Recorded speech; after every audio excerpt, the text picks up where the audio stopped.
Some experts interviewed by international media, including Deutsche Welle and Sky News, believe that Chinese involvement in the war, though not necessarily on the front lines, could be a way to gain combat experience for a potential invasion of Taiwan. Take a look.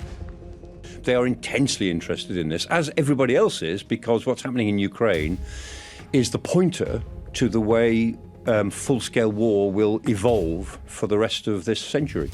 我可能在某一天我会由于战争我会死在这里，所以说我决定分享一些比较真实的事情，因为我们国家中国人已经很久没有经历战争了。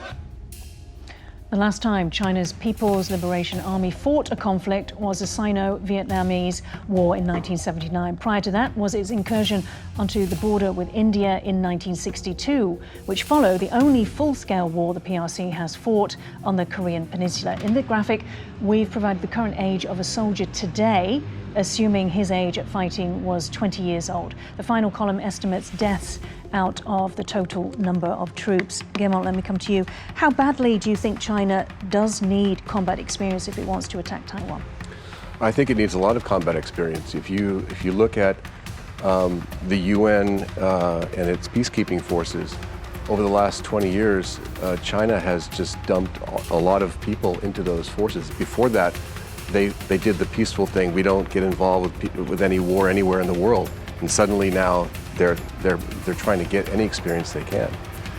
So it's very important for them to do it because they haven't fought anything since '79, and it wasn't even a full-scale war. It was basically a border invasion for 30 days, and it was over, and they withdrew. Right, and so taking those three conflicts, how would you compare militarily with Taiwan?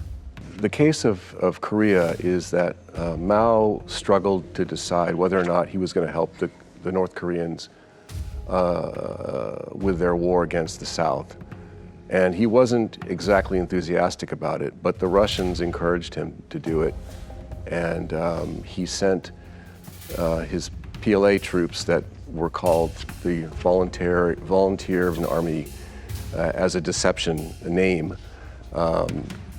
To cover for the fact that they weren't supposed to be the PLA, because if they were the PLA, they'd be fighting the Americans, and that would be a different war. And this is before China had nuclear weapons, too, by the way. And if you see, you can see the same pattern of denial, deception, and subterfuge that the Chinese Communist Party does, the PLA executes,